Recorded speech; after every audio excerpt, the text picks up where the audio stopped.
Hello, and welcome to another episode of Boots on the Ground. Today, we're challenging the sweeping misconceptions about the role of a real estate agent. The job of a real estate agent is often glamorized, painted with broad strokes of lucrative deals, immediate success, and boundless flexibility. In the backdrop of our illustrious Toronto skyline, this career presents immense opportunities, but it demands much more than just brokering a deal. We're going to debunk these myths today. We'll tackle the idea that real estate is a quick path to wealth, the false notion that an agent's job revolves around selling luxury homes, and the debate over whether technology could fully replace the human element in this industry. We will navigate through the complexities of this profession, underscoring the importance of market knowledge, robust personal networks, a tireless work ethic, and a unique skill set. Here we go.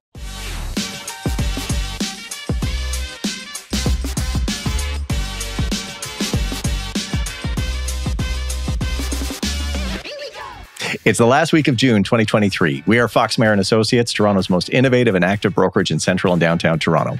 We aren't here to regurgitate boring stats. You can find those anywhere. We're here to share what we're seeing going on in the Toronto real estate market in real time on a weekly basis so that you can be in the know and make informed decisions. If you're interested in getting an up-to-the-moment opinion on what's happening in Toronto real estate right now and learning about what's going down, boots on the ground, before it becomes a stat, then you're in the right place. My name's Ian Busher. I'm a broker with the FM team. Keep her number handy. This is Corey Marin, in-house hype girl and resident expert listing broker. And a good man to know, Mr. Ralph Fox, our analytical, investor-driven macro picture watcher. We do this every week, so hit that subscribe button and join us for the latest episode every 7 days. But today, join us as we sift through the hearsay, uncover the facts, and explore the captivating, multifaceted world of Toronto real estate. Let's disrupt the status quo and delve into the top myths of being a Toronto real estate agent.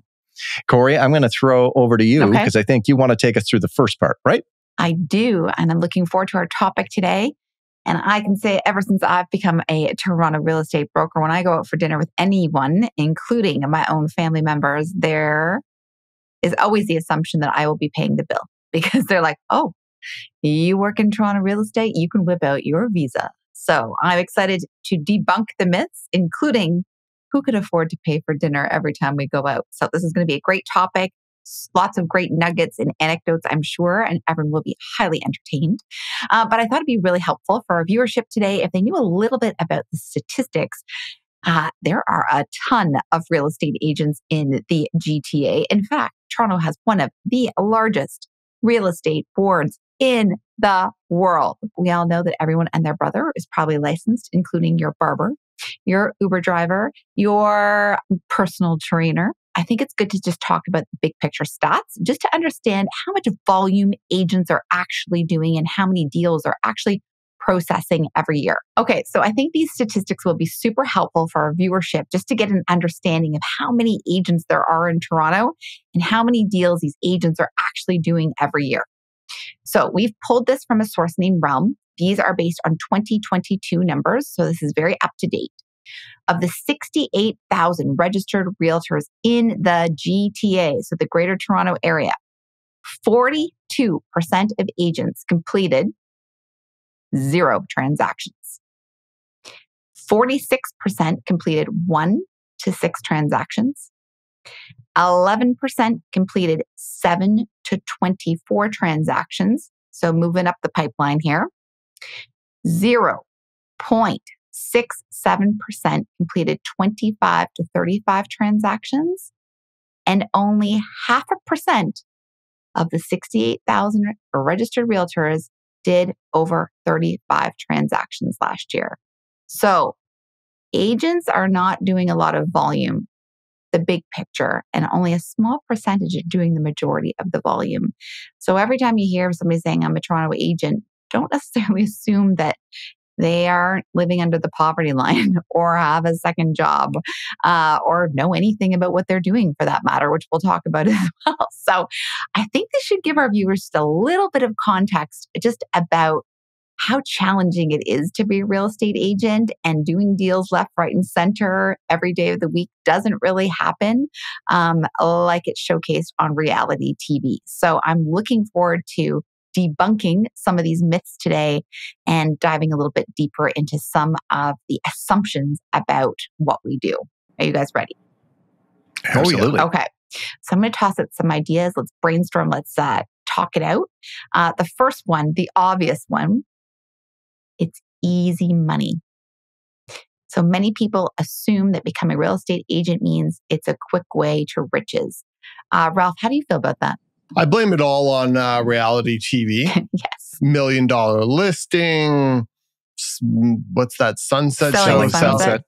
Selling Sunset. Like all of these shows give a depiction of exactly this. $4 million. I'm authorized to offer you $3.8 million. Okay, great. Let's do it up, and I'll meet you at the bar afterwards. Okay, great. Total commission $190,000. Wasn't that so easy? Yeah. So when you have the media always pushing this sort of perspective into people's faces, and you have people looking for alternative careers, incomes, cover stories, you basically name it, it becomes a very easy draw given the low barrier to entry, meaning that there's not a lot of upfront costs and there's not a ton of work. I mean, it's a bit of a commitment, I guess, for 4 or 5 months. Oh, you mean to get licensed? Part-time, to get licensed, exactly. And voila, you're a millionaire. It's just that simple. Oh, easy. I was a millionaire my first year, for sure. Exactly. So I think that's partially where it comes from. And I think that's really what people want to believe it is and represents. But as anyone who is in the business knows, it's anything further from the truth.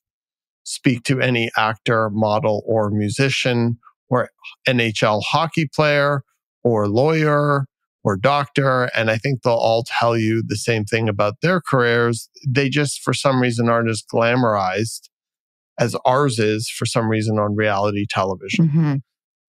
So true. Mm-hmm. Mm-hmm. Ian, do you want to add anything to that?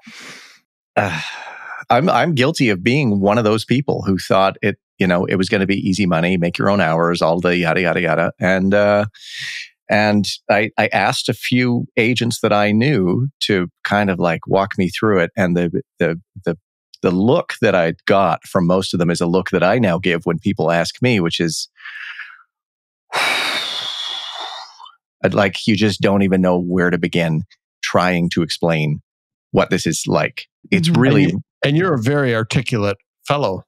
Well, it's also not a 5-minute answer, right? Someone asked me, I guess maybe a year ago, and I said, come over. And they were here for 3 hours while I tried to explain what my week is like and why it's difficult, and what you have to sacrifice and give of yourself in order to find the time to be working when everyone else is not. And I think I go back to that iceberg thing. Is the agents I did know, you didn't see the 90% that happens behind the scenes. You just saw the 10% and heard about the success stories, and thought, oh, well, I could do that. Oh yeah, and you can, but it's going to take a lot more than you think it will. Totally. I think I was guilty of this too. Not necessarily the make your own hours or unlimited income, but I did think that it would definitely be easier than it was. And I had already been a real estate investor before I became an agent. So I had been moving a lot of properties and working with a really great agent that I really admired. I kept thinking, oh my God, he just made like another 24,000, 30,000. And I was only looking at the gross commissions. Yeah. Wasn't even considering the split with the buyer agent. I was just seeing, the bottom line.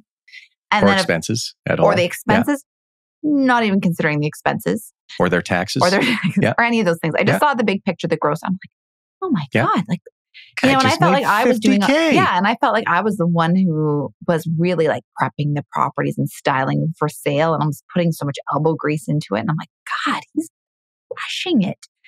Like, I was like, God, why am I not doing this? I'd be so good at this, which I think I am. But I also...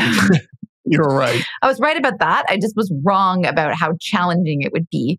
So it's certainly a myth. And I also, Ian, have had many, many conversations with clients and friends that want to get into the business. And they really respect what we do. And they're like, I'd love to talk to you about this. I'm really considering getting licensed. I'm like, let's go on a hike. Let's grab coffee. Come to the gym with me. We'll work out, and then we'll talk about it. 3 hours later, I'm still trying to convince them not to do it.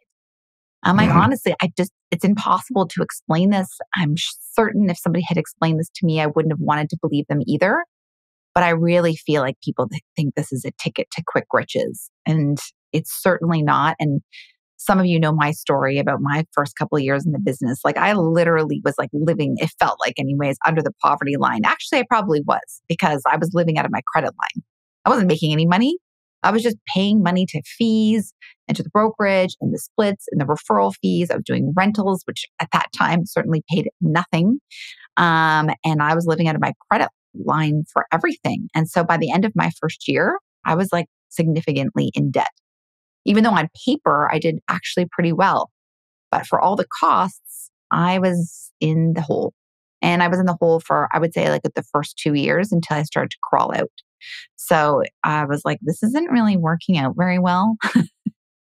And why did I leave my nice job where I got like paid with a salary and benefits and a phone and a laptop and an expense account? Why did I leave that again to make this? This makes no sense. So biggest myth about this business. Now, there certainly is opportunity to do well in this business financially as well. So I want our audience to know that. But it certainly comes with a cost. You guys want to just quickly talk about what those costs are in terms of the financial reward? Ralph? Well, I actually wanted to, when you said costs, it's weird. My mind didn't go to finances. My mind went to Friday night, Saturday night, Saturday, Sunday, That's what my mind was. Sunday night. Like the cost is inordinately high, and you are in the service business and you are there to serve your clients when they have time, whenever that is. And you need to respond to everything in real time. The market moves exceedingly quickly. A mantra that we have at Fox Marin is time kills deals. And when somebody hires you, in a market like this, you have to respond in real time. And if you're selling a property, you have to respond to inquiries in real time. And when somebody sends you a screenshot from Zillow at 11 o'clock at night on a Friday for a property that they're never even going to buy, let alone afford, you still have to respond to that because that's your job. Mm-hmm. And if you're going to do it at a high level, then you have to respect that you are being entrusted with the largest financial transaction most of your clients will ever make. And you have to be there for them. And you have to be their emotional coach. You have to carry the stress for them. You have to help them sometimes get out of their own way. You have to act as a surrogate between husband and wife or partner and partner. There are just so many variables. And, I think for me, the thing I do enjoy is that every day is different, but you are responding constantly. Even if you're able to elevate yourself and run your business like a business and be more proactive, you just wake up in the morning and you're like, I wonder what's going to blow up and happen on my phone today and how quickly I'm going to have to respond. So if you like to have control of your calendar, if you like to have a steady income, if you like to know what your week is going to look like on Monday morning, if you like vacations, yes, then all of those things become very, very challenging if you want to get into this business. And that just is the truth. You can make a lot of money in this business, but you have to work your ass off and you have to sacrifice. No different to becoming an NHL hockey player or an actor or a doctor. You have to really know that you're going to have to work really, really, really hard. And if you're not willing to do that and make that type of commitment and make the sacrifice, then I'm going to save you a couple of years and a lot of time, stress, and aggravation. Just find something else. Yeah, 100%. It's like without the saving lives part, it's like being a doctor who's on call all the time. You literally have to maintain a state of cat-like readiness, right? For whatever's going to happen next. And that actually kind of has an impact too, where you have a difficult time relaxing because even on a day where there's doesn't seem to be anything going on this afternoon. There's always something that needs to be done. You can always be pushing something forward, but also, if you think you're quiet, just wait 5 minutes. Yeah. And somebody will call, something will come through, something will be suddenly very, very urgent to someone. And yeah, I totally agree that it's not necessarily the cost like you were referencing, Ralph, but it's the cost of the business for me has been emotional cost. Mm-hmm. And we've talked about this before, and Ralph was the witness to this. Like I literally would be shaking every day and almost all night stressed in the first year to 3 years in the business because I was so freaking worried about representing the best interest of the client. Not about necessarily, it sucked to be using my credit line and it sucked to be scared to pay for sushi and it sucked to not want to buy new clothes and all those things. But I was like, oh my God, what if I F up something? And like this person was relying on me to buy this condo or to sell this house and I screw up. And this played such an emotional toll, something I never would have forecasted ever. Now, I have worked hard my whole life. Like for our audience out there, I left home when I was 11 to go to boarding school to train as a classical ballerina. So I understand what like hard work is from a very young age. I mean, we were taking ballet classes at lunch. I was going to school during the day. Then I had classes after school, rehearsal at night, and then all weekend as an 11-year-old and onward. I've worked multiple jobs my whole life beyond that and have exceptional discipline. Like I don't know anyone in the world that could outmatch me on discipline in my personal sphere, like really. And yet, did I anticipate feeling so emotionally invested in the client's best interest? Never in a million years would I have forecasted that. And I think it's only been maybe in the last year that I have tempered that. And I've had to like find strategies to do that, like meditation and like hiking and making sure I get my workouts in and not sacrificing all of those things.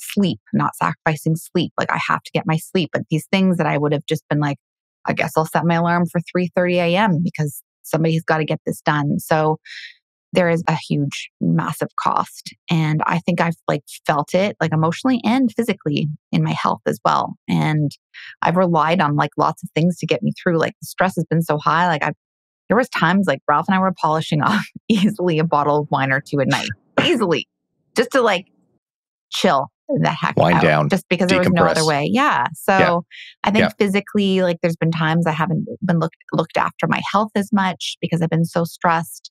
I haven't looked after my relationships with like close friends and family because I've had to put work first, which I think is a cost, obviously. And then the emotional toll as well. So, I mean, these things just are not represented out there. And this is, again, like we're referencing, this is doing this at a high level and having a very successful team and doing a lot of volume. Like we're all not just, doing 1 or 2 deals a year. We're in that, top 0.5% that we referenced at the beginning of the podcast. So that certainly comes with a cost. Now, what about this idea of like instant success? Like, is that something that's possible in this business to have instant success? And if people do, how do they get that? And if they don't, how long does it take to earn your success, Ian? Oh, sorry, Ralph. Ralph looked like he was ready to jump in. Like I've seen people start out really strong. And I think that is one thing. So if you've come from a business background, a sales background, if you've come from a really strong background, being around people, but not just like in a social way, like actually being able to sell to people and know about sales cycles and know about processes and know about databases and CRMs and client service, and you're personable and you know a lot of people and you're at least in your mid 30s, you've got a network, you've got a strong jump and a good work ethic and an understanding of what it takes to sell and be in commission sales. Like if you have that mindset going in, you've got a running head start on 98% of your peers who, think that, because they worked in a car wash or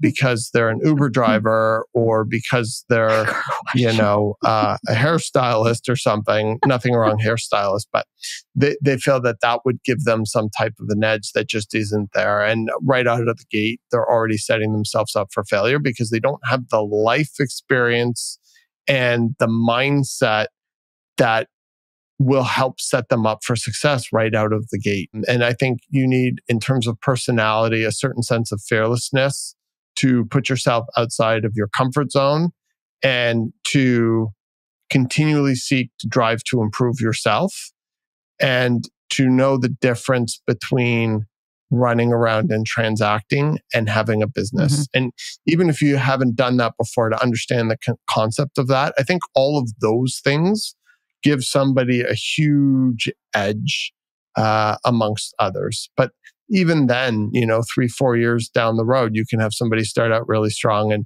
there's a lot of people who don't have that staying power to continue on because they don't have the infrastructure to support them, because there's only so many things you could do at the same time until you start to burn out. Yeah. And to add to that, I think there is a little bit of beginner's luck for sure.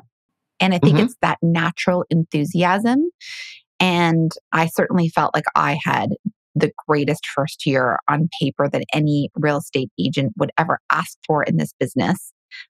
So fortunate because I felt like everyone was rooting for me. Like, I know a lot of people. I'm not necessarily like networked in like the high net worth, sector of Toronto necessarily. Like, I didn't go to like an esteemed downtown private school or anything like that, but I know a lot of people.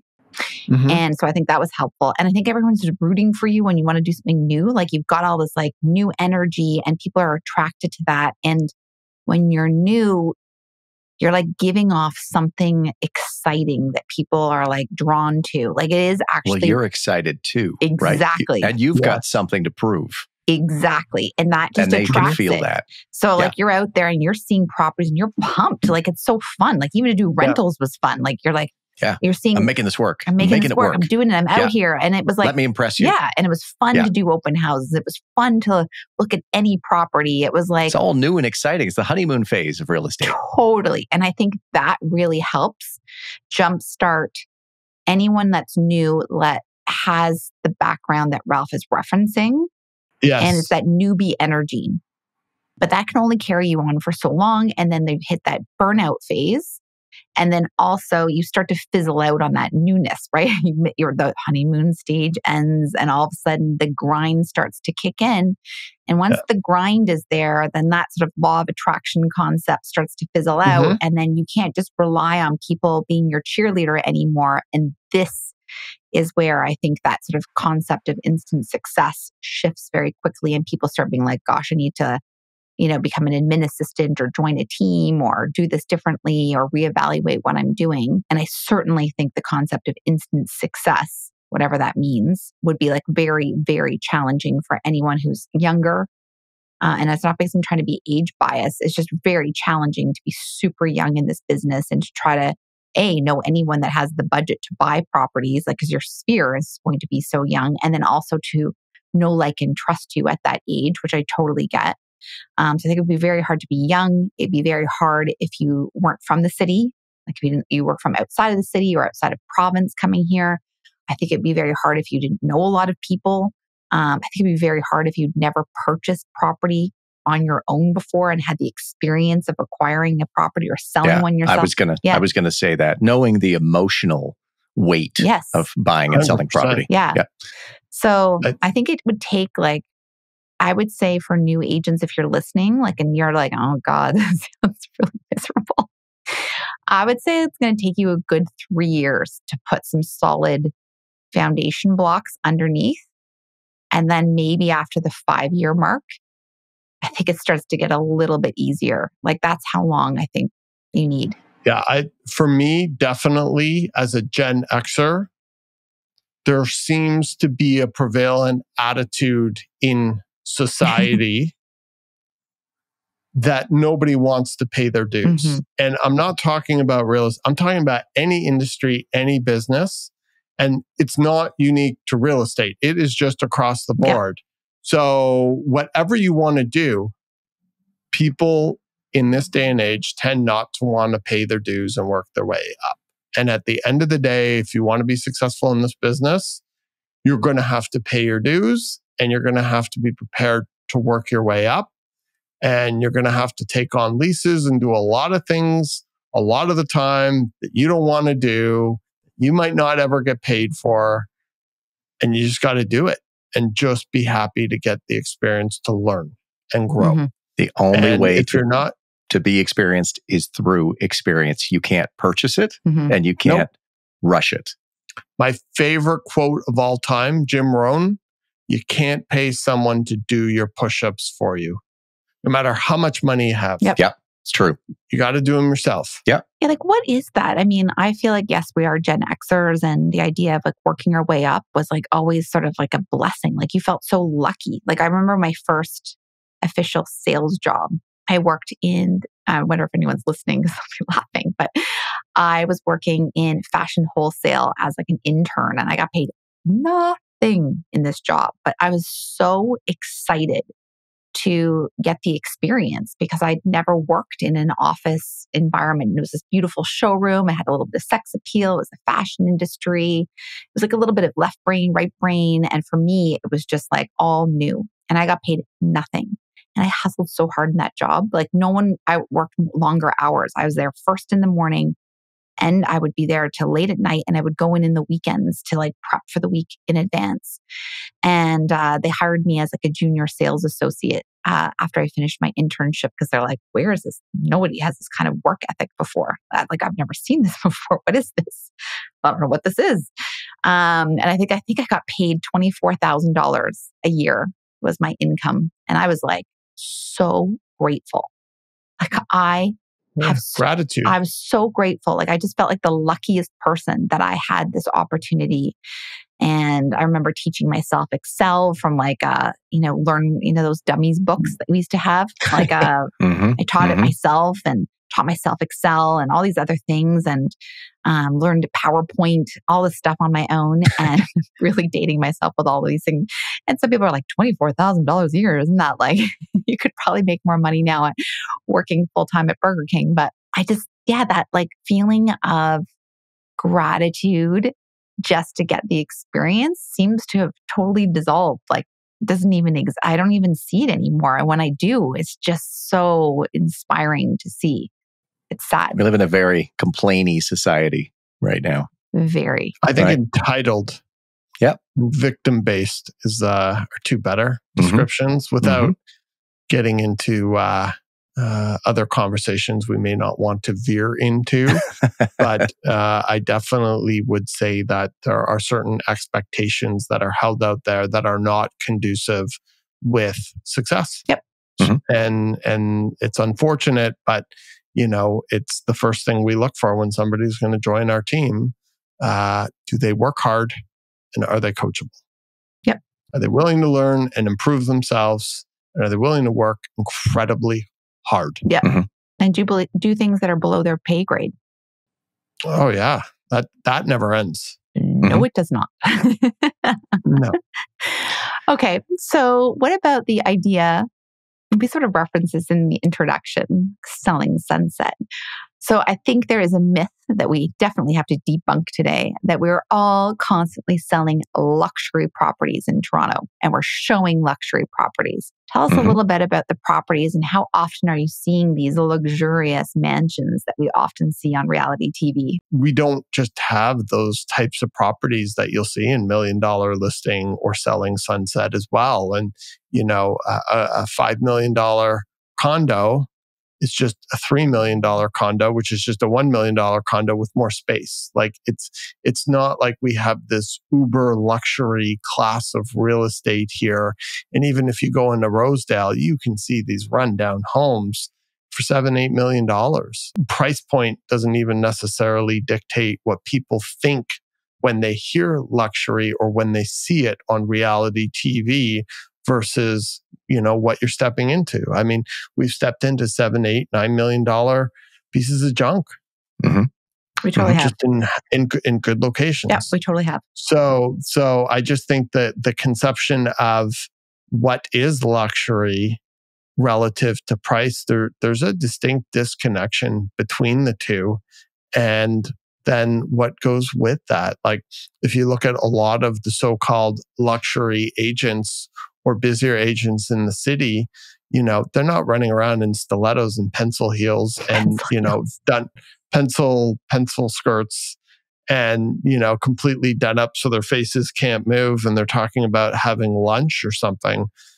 The busy agents are running around hustling and, that's what they're doing every single day. And they're not looking like the way you would think they would even physically look or represent themselves, because the way you see it on TV, it's 2 to 3 hours just to leave. Oh, it's like full hair and makeup. Home. Yeah. Mm-hmm. Yeah. Mm-hmm. Totally. And I've told this story before to clients. Actually, we were just talking about it. But the first time I had $1 million buyer, this was many years ago, guys, I thought I'd made it. I was like, I've made it. I have $1 million buyer. I was so excited. I was like, I'm moving up. And had all these showings booked. And I was down in like King West going to look at penthouses or whatever I was looking at, had all these showings lined up. It's like, I'll never forget this story.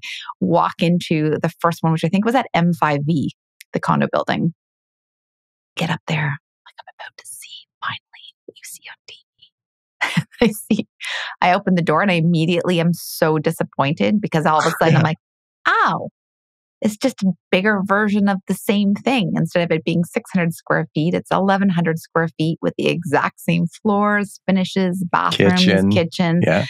And I was so deflated because I don't know what I was thinking. I don't know where I had imagined, probably from all of the imagery that we see in all these television shows, that all of a sudden $1 million budget was going to give me access to these exquisite properties. But it's very rare. Like, and often people will say, aren't you so lucky you get to go look at properties all the time? And I'm like, they're kind of really generic. Like, there's not, it takes a lot to wow me. Yep. Like, I'm like, okay, like I can see its potential. And a lot of what makes a property look beautiful is the furnishing and the artwork and the landscaping and the owner's creative and artfulness about their property, not necessarily the house. Right, Ian, go ahead. I was just going to say, I think probably on average, there's about 3 properties a year to me that are like, wow, yes. wow, this is different and new and interesting. Yeah. And that's across all the price points. I've got searches set up for everything up to $5 million. And I'm looking at properties that are $4 million that are just boring and yes. soup-like in their presentation, right? Yeah. So, yeah. And even then, sometimes you see these properties and be like, okay, but would I want to live here? Mm-hmm. Yeah. No, probably not. Yeah. Probably not. I appreciate it for what it is, but I would never want to live here. Mm-hmm. And that's another thing that I thought was so interesting about this business is you would see these $7, $8, $10 million properties and you'd be like, wow, I wonder what it would be like to live there or walk inside these properties or see them or feel them. And then you get in there and you're like, oh, okay. Like, yeah, it's nice. If I had the money, maybe, but I could take or leave it. Yeah. Which is really, really surprising because you wouldn't think that would be the case until you're actually experiencing it and having this mental conversation as you're walking through a property with your client. So price does not denote luxury. Location does not denote luxury. And even if you're in a remarkable property, remarkable still doesn't mean something that you'd be happy to call home and walk around in your sweatpants on Christmas Eve and watch a movie. Yeah, totally. So I think there's also a myth out there, and I'm looking forward to your response, that our clients and our network and our followers often think that we're only selling properties. And I feel like they forget that we're like buying properties for clients. Actually, the majority, especially when you're new, is you're spending most of the time working with buyers or you're doing rentals. So tell me a little bit about that, Ian, just in terms of like the fact that it's actually more rare to be selling than it is to be purchasing or looking for a rental, and where are people starting on that ladder with their career? Just from my own personal experience, I started with a handful of buyers. sellers tend to look for more experienced agents if they kind of know what they're doing. I think that just makes sense rather than starting with, even if it's a family member, somebody who's new. And leases are a great way to do it as well, because there is just so much paperwork involved in leases, and there's a lot less financially on the line with a lease too, right? Someone's paying $2,000 a month. I don't know where that is anymore. Someone's paying $3,000 a month for a 1+1. And if something about it goes wrong or they don't like it, their commitment is for a year and $36,000, and they can walk away at that point. So it's a great place for you to learn about managing a client's expectations, booking showings, doing the showings, following up, dealing with other agents, dealing with deposits, dealing with key exchanges, showing garbage, showing really nice places, losing really nice places because everyone knows it's a really nice place, staying in touch with that client. Like, these are all things that it doesn't matter what the price point is, you can get to that. But you're right, it's a great place for junior agents to begin with those things. And then graduate from $3,000 a month to a $500,000 starter condo or an $800,000 starter condo, and work your way up. And also, you're building your database, right? All of my lease clients from the first 5 or so years, a lot of those have come back and turned into buyers, and then got married and turned into bigger buyers. And they're referring you to their friends and family, et cetera, et cetera. So the paycheck for doing a lease for an agent is on the small side, but the long-term gain and benefit to doing that legwork is huge. And the lease payment now is at least half decent compared to when we all started. True. Yeah. Mine was pathetic. And tell us a little bit about, this is the other thing about debunking these myths. When you work with a buyer, I mean, often not you necessarily, but all of us have worked with buyers for years. And so if you really, it takes a long time for some people to find or be comfortable or, wrap their heads around the process or the price point. Or the market shifts and it scares them. Totally. Yeah. So, if you actually work backwards and figure out your cost per hour based on how many hours you've spent in the car and looking at properties, I mean, I'm certain there are many buyers we've all worked with that we've been paid less than minimum wage per hour if we actually calculated it out. Do you agree with that? Absolutely. Ralph, is there anything else you'd like to add about the perception that we're always selling properties? Yeah, there's a whole bunch of things. Number one, I hate the word sales. And that is why I changed from a salesperson to a broker, which are the two titles you can hold if you are a registrant in Ontario, either salesperson, which is the first level, and then you have to take a bunch of tests, you become a broker. And the problem that I have with it is I don't view myself, I don't view us, I don't view anyone on our team as selling anything. We are there to represent clients. We are consultants, always there to look after their best interest. Whether a sale is made or not, we are there to make sure our clients' best interests and fiduciary interests are looked after. That is our job, not to make a sale. And as on the buy side, I can't tell you how many times we talk our clients out of buying a property that they would have just gone forward and offered on because we felt for various reasons that was not in their best interest. And, when people say, well, you're selling real estate, I'm never selling real estate. We are representing clients' best interests. And if it's on the buy side or the sell side, doesn't really matter, but that's truly what we do. And I think this misnomer of us trying to create a sale to benefit ourselves is clearly not what we are there to do. And so I have a huge issue just in conjunction with what we do and practice, the word sales. And so that's why most of us on our team don't have it in our title. And that's why we don't act or think about ourselves in that capacity. And I think that is a real important distinction for somebody in this business to make, either when they get into it or over time, because we aren't here to sell. I don't think of myself in sales at all. And I remember talking to Ralph. I don't know if you'll remember this conversation, but I did come from a corporate sales background before I Were we in Mexico? Yes. And I came from a corporate sales background, and I always represented top brands. So meaning like The drugstore that I was selling to always wanted to have our product because it was a number one seller for the drugstore. So we always got great shelf placement. We got lots of end caps. We always got lots of promotions. And it wasn't like I was selling the product to the drugstore.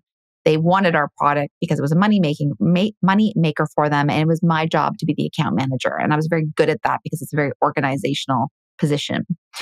And I never had to sell it, pitch it, try to move it, try to get bigger orders. It was just in demand. And I always worked for top brands.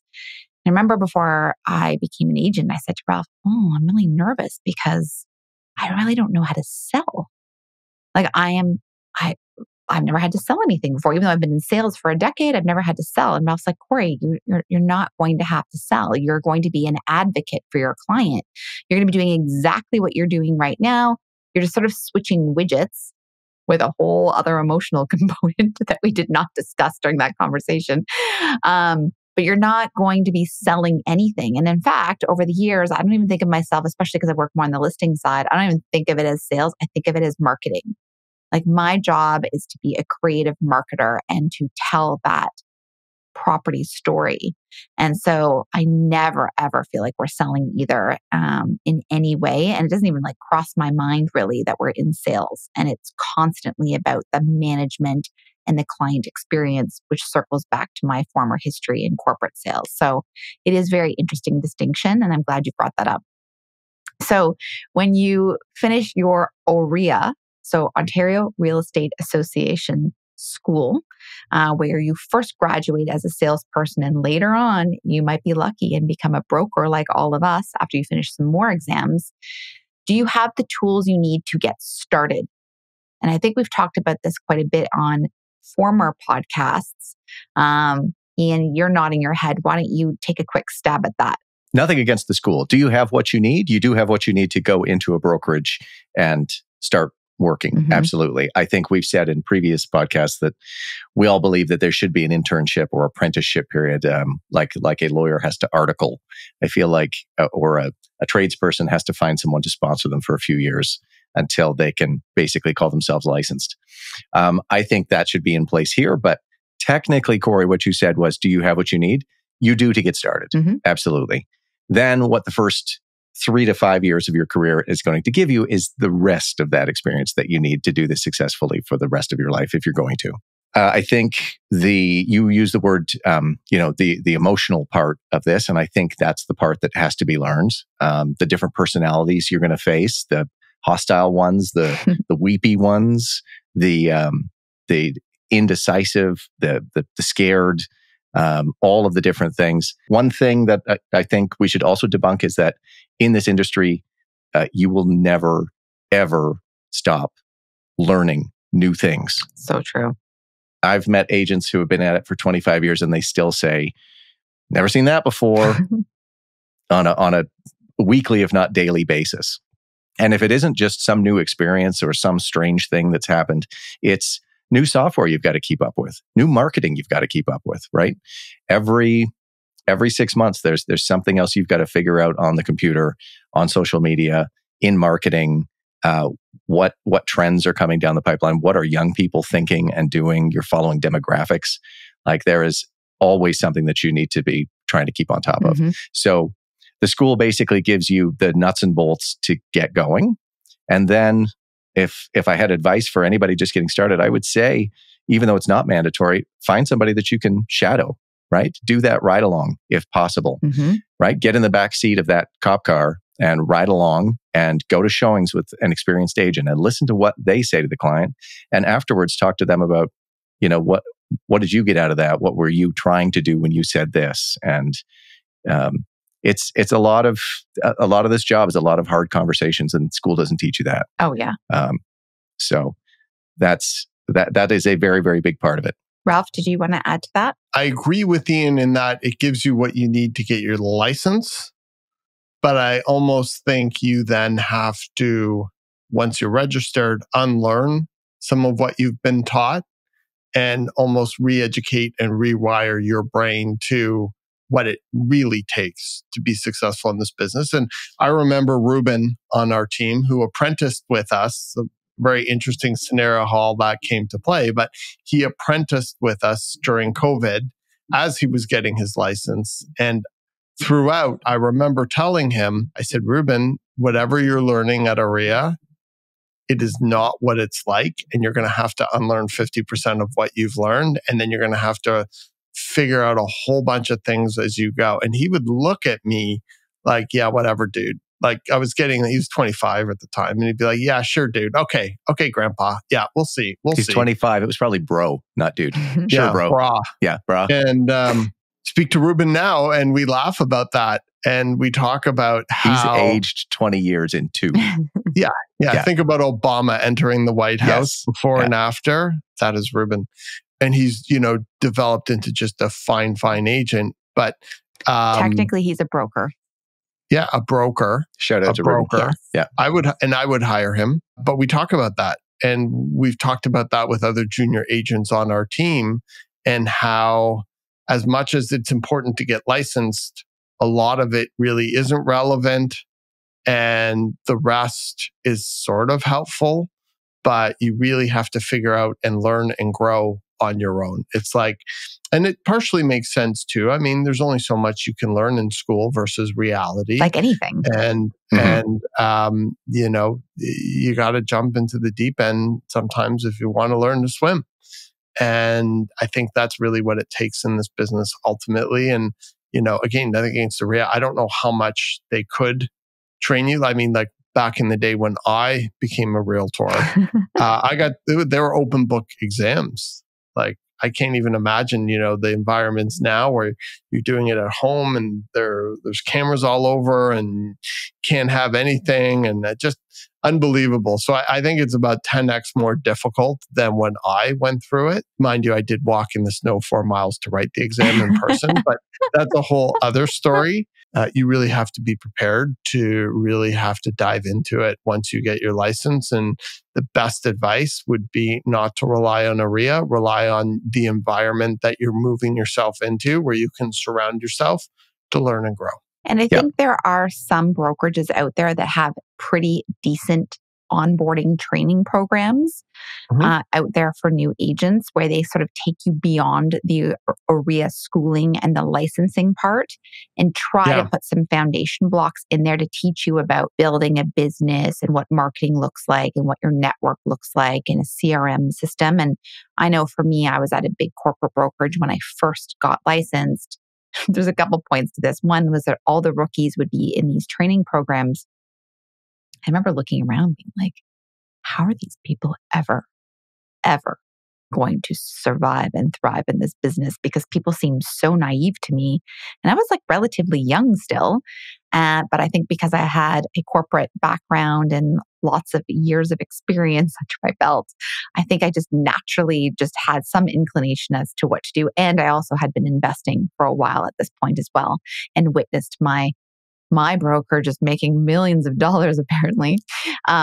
And so that's one point. And the second one is, and I lost my train of thought about, the brokerage. They actually had a really amazing woman would come in. I can't recall her name. I feel like it was like Deb or Deborah.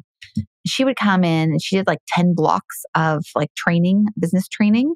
She was effing awesome. Like I don't know what happened to her. I think she was a consult for the rookies at different brokerages, and she would come in and do a presentation, and she was on point. And I remember feeling very inspired by her and her giving us some really good tools for the toolkit to help set you up for success. So I think new agents need to be looking at brokerages that offer that transition model and some of those training programs, because they do exist. Not all of them are great, but there are some that do a good job with that. Okay, this is another myth to debunk. I'm going to pass this one to Ralph. I love this one. The brokerage gives you all of your clients and your leads. There's a misconception from the public in terms of where business comes from and how agents are paid. I remember, Corey, you had some clients and they thought you were on salary from a brokerage. They were shocked that you were actually on commission. Now, there are some brokerages that have salaries for the sales agents. Those tend to go out of business pretty quickly. They don't have a long longevity. That model doesn't really work. And so, I mean, and furthermore to that, there's a misnomer in the agent community that the brokerage will ultimately dictate your success. And you'll see agents jumping around from brokerage to brokerage. And I think what they're failing to understand is it's not the brokerage, it's you. Again, going back to that, nobody can do your push-ups for you. So brokerages there's various different models with various levels of support. And there's teams within brokerages. And we're very big advocates of teams and being in collaborative environments with like-minded people, all trying to pursue excellence by looking after their clients' best interests. Like those are the type of environments where you can pay your dues and learn and grow, and everybody is moving in the same direction, just at different levels and different years of experience, all at the same time. But a brokerage may help a little bit, but at the end of the day, it's going to be your ability to put yourself in front of the right people and your ability to really, really pay your dues and work hard. And, there are certain brokerages, and I'll mention them, like a Keller Williams or a Bosley, which is really great because they have lots of infrastructure for new agents. And those would be environments as well to look at in terms of a brokerage versus a team.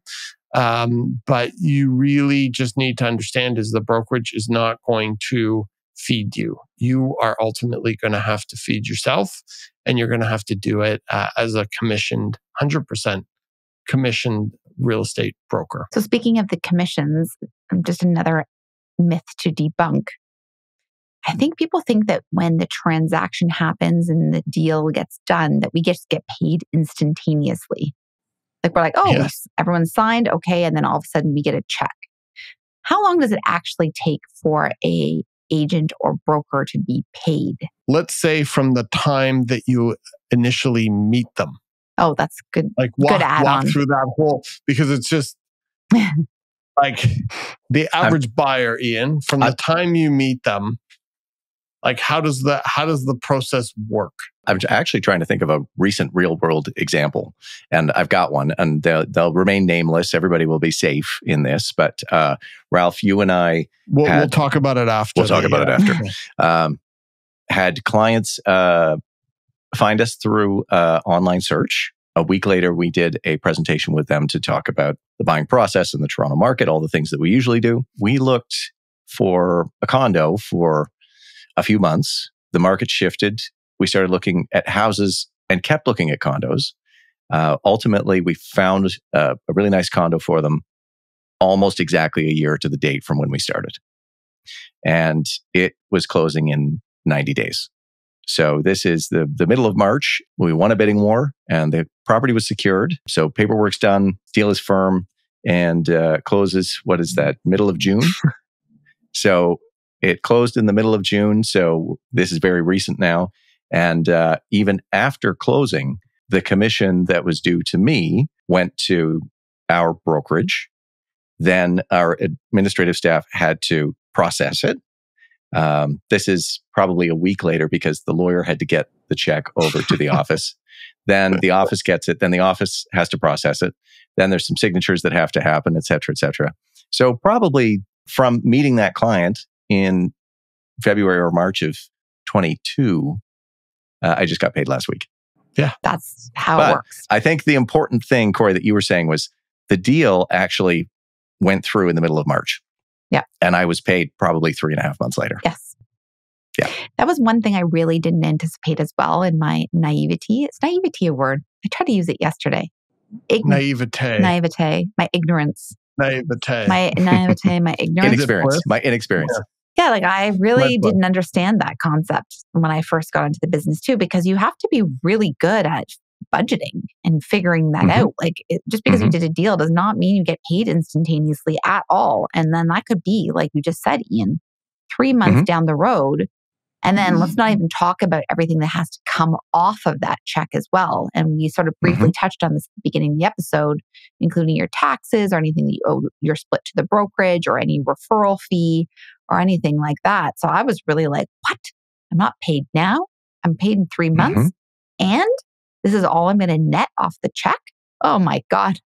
That credit line, thank God I got approved before I got into this business, because I was not able to live off those little measly checks. So I think that's another myth that people think, oh, why'd you go, and this is where I find it so, and I'm maybe going off topic a little bit, but this is where I think that the public has a misperception of how much money realtors are actually making and how quickly they get paid is because oftentimes, and I don't know where this all started, but agents think it's a smart idea on their social media accounts to show themselves constantly on vacation or buying a new car or buying a new luxury bag and showcasing that on their social media accounts. And I find that to be really offensive to your client base if they're following what you're doing, because they're thinking, oh,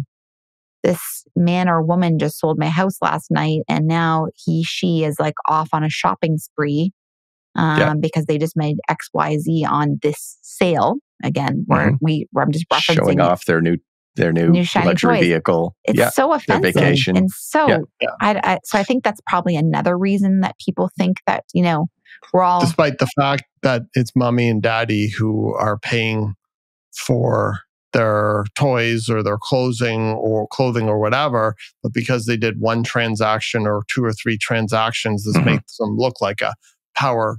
I think this is tied to that reality TV problem too, right? Yeah. Where it's like somebody who's got a sense of selling sunset and they're like, no, everybody wants me as an agent to be standing in front of a Lamborghini and then on the bow of a boat and then right in a $10 million, on a $10 million terrace in Yorkville. That's what people want to see. They want me to be that successful. And that is not true. I find my clients really just expect a six-pack. So no, my clients are the ones that really expect a six-pack, Ralph. I'm the one who has all the pressure. I give them a one-pack.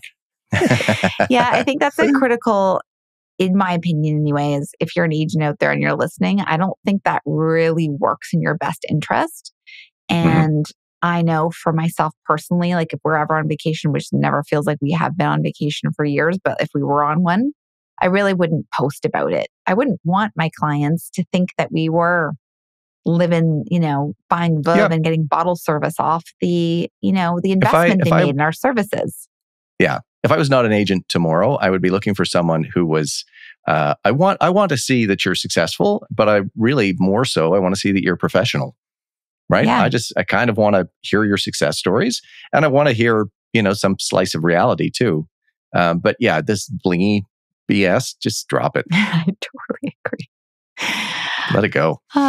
Okay, we're almost at the end of our debunk list. There is a myth out there that technology is going to come and replace us at our jobs. So, Ralph, what do you think about that? And is that possible? And Ian, jump in if you want to add some extra ideas. Sure. I've seen a lot of big tech come here and a lot of agents feeling threatened from Zillow suddenly coming to Canada, all these realtors and groups, and everyone was whining, complaining. Nothing happened. Rogers with Zoocasa. Nothing Purple happened. Bricks. Purple Bricks with their discount model. Yep. Nothing happened. It's very much a people-to-people business. And one of the things that's really interesting, if you look at the data put out by the National Association of Realtors, aka NAR, is the use of realtors in the United States is going up, even though there's more and more information that's out there that's readily available to the consumer. My belief is that the more information that's out there, the more confusing it is, and the more somebody needs help to navigate through all of this. And I always think, when I think about this topic, of a client of mine who works at Google. And when he started his search, he said, there'll be an algorithm that's going to replace this. Of course, not you, Ralph, because you're really good at what you do, but this is all going to get replaced. In a year and in a complete emotional roller coaster later, he buys a property and he says to me, you know what? This will never be replaced. No algorithm will ever be able to replace this. Maybe AI maybe ChatGPT installed into Tesla Optimus Prime 20 years from now might, change my opinion of that. But for the foreseeable future, people need people to help them with people decisions that can weigh through material and be done with their best interests at heart. And that will be very challenging for the foreseeable future to be replaced by technology. There can be aids and information, and things can move faster and more expedited. And who knows, maybe in a few years from now with Google Glass or the new Apple Glass, people can see properties from their home in a way that they can't today. So there will be technological changes and advances, but I think this, when it's done at the highest level, there'll always be a place for it. And I was reading somewhere they were talking about AI, and what AI is doing is it's getting rid of the average and the mediocre, and it's creating tools for the exceptional to grow even faster at a more exponential rate. And so if you don't feel threatened by technology and you are willing to embrace it, to empower yourself to be better, to give better service to your clients, you will win and your clients will win, and long-term, so will the industry. Ian, anything else there? No, I absolutely agree. A million years ago, we're all talking about past careers and how they relate to this. A million years ago, I was a waiter in fine dining, and I used to say there you go. So you'll relate to this. Yes. I used to say to the other people that could never be replaced either, because if there was a scientific formula for it, somebody would have come up with it already and it would be over. But waiting tables, like real estate, is a lot of data, but there's also an art to it. And those two things. So the data part, to Ralph's point, the technology will enhance, improve, streamline the process. But the art of doing this and the art of person-to-person communication, which is the big variable, can't be replaced by machine. Yeah, at least not yet. I might eat those words in 50 years if I'm still alive. Yeah, it's the romance of the experience. And it's the same with a relationship between a really good real estate broker and their client, or a really good personal trainer and their client, or, an artist in their canvas, or whatever it might be. But it's that romance, those like untangibles that cannot, again, we might eat our words here. Maybe AI will develop a heart, but I know we all know that we've laughed, cried, and screamed and everything in between with our clients, because that's the business that it is. But I think the analogy of fine dining is wonderful, because it's true. It's all about the experience of being there. And it's just sitting at a bar and talking to your bartender and the people sitting next to you. And that's what makes it fun. And makes you want to go back, because you're I love that bartender, and I met this great person beside me, and we all had a great time and too many drinks. Oh my gosh. And you'll remember that experience for a very long time. Okay. So, and it's advice too. That is the art, right? Yes. So your waiter will tell you what bottle of wine will go really well with what everyone's ordered, or don't have the special, or help you decide between two dishes that both sound fantastic. Yes. And your broker or salesperson, your agent, your realtor, will basically be the guiding, the wisdom that you need. Yeah. That that nuanced experience that the machine can't give you. Yeah. Closing myth of the day, and we've touched on this throughout the episode, but I think it'll be fun. So I think we've debunked the myth that this business is glamorous. I think this has been an overarching theme, and that we are certainly not agents in selling Sunset or $1 Million Listing in terms of how it's perceived. Do you both want to share a story or a time that was very non-glamorous, something that you did, just so our audience knows some of the grit that goes behind the scenes in terms of being a real estate broker in this city, just to prove that the thesis is correct and that being in this business is anything but glamour? Ralph. So, Ari, if you're listening, the story's about you. I love it. So, Ari, I will not say his last name. He's an old university friend of mine, and we were selling his beautiful house on the East End. And he was given a whole list of instructions of what needed to happen prior to us going to market, including moving the treadmill out of the basement into a specific location. And Corey, as she does, was at the property prior to the photographer coming, and she tried to move the treadmill, and she threw her back out. And the photographer was on his way over there, and she called me, and she's like, "Ralph, Ari didn't move the treadmill. We told him he would. He said he would. He didn't. I tried to do it. I've thrown my back out. I'm lying on the floor. The photographer's on his way over here. You need to get over here right now to move this treadmill." It's rush hour. I drive across the city, get over there in time. And the other aspect to the story is that in addition to moving the treadmill, there was also this horrible looking cat tree, which had to be moved because it was literally in the middle of the basement. Now, a little bit for our viewers here is I'm deathly allergic to cats. So I have to pick up and move this cat tree. Oh my gosh. This cat tree. And I start breaking out in hives. I'm sneezing. Corey's lying on the floor, rolling around. And the photographer shows up. I'm like covered in sweat. I've got bumps everywhere on me. Hives, yeah.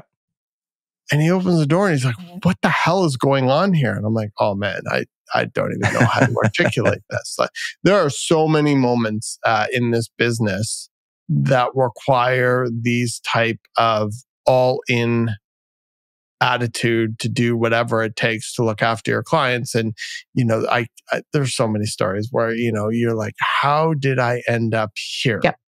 What led me to this specific moment? And it's something that everyone on our team deals with on a weekly, monthly, yearly basis. And we have weekly meetings and we all laugh about the crazy stories and things that we've done for our clients. Yes. Mm-hmm. Ian? Yeah, absolutely. I have dozens and dozens of similar stories of clients who had a thing that they were supposed to have done by a certain time that didn't do it. Yeah. Or you were looking for a 10 out of 10 on completion and they got to 2.5 out of 10 on completion. And you're rearranging somebody's office, putting their toothbrush in the medicine cabinet, and they're calling shoveling their walkway after shoveling their driveway after the snowstorm because underwear. They're not living there during the showing, picking up underwear. Yep. But so I was trying to think of something different. And last summer, had a client who was having a tough time selling a home because it was a difficult market and it was a slightly problematic property. But he had 2 big dogs and kids, and they were living through this sale. So he calls me and he says, "I see that we have a showing at 6. I went to pick up my daughter. I ended up having to have a conversation with the teacher. I'm late. The dogs are still there and alone, and they're going to eat the agent. And are you close by? Can you go over and get the dogs out of the house?" So I did. I said, "Yeah, I'm just a few minutes away. So I'll go by, I'll get the dogs and I'll take them for a walk. When you get back, wait outside the property for the showing to finish and call me and I'll bring the dogs back." So I do. I got the dogs there at the park. I love these people and I love their pets. One of the dogs has explosive diarrhea. Yes. And I don't have any bags. So everyone's looking at me. The dogs keep stopping every 4 feet. So not only did all of this happen, but then I had to go back and find all of the diarrhea after I had some dog bags. It was just like, and that's one of those moments where you're like, they didn't teach this at Aurea. No, you did not learn This was not in one of my textbooks for some reason. No. Oh my gosh. No. I love that story. I have so many stories too. I literally cannot wait to publish the memoir because we have so many, just so many. I will try to differentiate my story too. I think one that stands out is just being cray-cray. We had, and Ian and I shared this client, we will not mention her name, acquiring properties for their daughters, going to university here, buying like small studio apartments, and just very paranoid about the process and their daughter's safety and feeling like, is the wool being pulled over their eyes and just not trusting anything. And you could be a Nobel winner and this gentleman would probably still question your credentials. We acquired conditionally a condo property with condition of inspection, which is very atypical for condos, but we did the inspection. And of course, not trusting the inspector at all because God, why would you trust the inspector? And we're standing outside on the balcony and this guy is just losing his mind over the inspection, just losing it. And this is like a pretty new building. Like it's not like there's nothing scary about this property. It's just very cookie cutter, very safe, wonderful neighborhood, good builder, no real issues, a few minor things that need to be like fixed up. And I'm trying to like walk him through the inspection process and say, you know, it's normal for things to pop up. This is the inspector's job. We can deal with it. We've got trades. We've got this. We've got that. And he loses his mind and is on this balcony, which is concrete slab. And then there's glass. And then there's like steel all around the barrier. He was a big guy. Big. And he takes his hands and he starts shaking the railing of this balcony. Do you think that this railing is safe for my daughter? And he's screaming and he's just rocking this thing. I'm like, you're going to kill us out here. Like, you're going to snap this thing right off and we're going to go flying off the side of the balcony, you psychopath. It would be safe if you would stop doing that, please. He probably wanted to see the bolts flying everywhere just to say, I told you so. Like he wanted that thing to fall off. And I'm just standing there like, what is happening right now? Like, it's like there was just no control over the situation.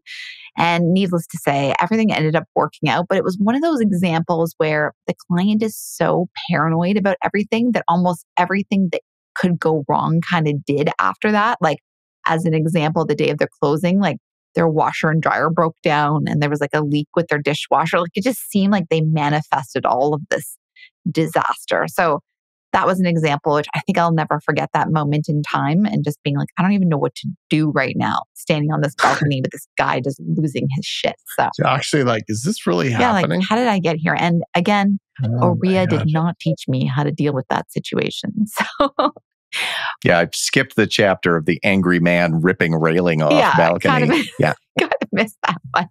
Yeah. Well, I love this topic. I think we really did a great job at debunking some of the myths about being a Toronto real estate agent / broker. So thank you both for your wonderful input today. I love this discussion. Ian, would you like to take us home? Absolutely. As we conclude today's episode, it's clear that being a real estate agent in Toronto goes beyond glamorous sales and flexible schedules. I think we covered that. Yes. Oh, yeah. It's about market understanding, personal networking, enduring work ethic, and a unique skill set that technology can't replace. While real estate can be a rewarding career, it's vital to remember that it also demands patience, perseverance, and a dedication to continual learning. Thank you for joining us today as we debunked some common misconceptions about Toronto real estate agents. Until next time, my friends, Corey, back to you. Everyone, I would love to hear from you. Please comment below with any questions, ideas, or thoughts, or any hilarity. We would love to hear from you. And of course, contact us anytime because we are super nice and fun. And smash that subscribe button down below. Thank you both so much. Have a good night. Bye. Until next time. Bye.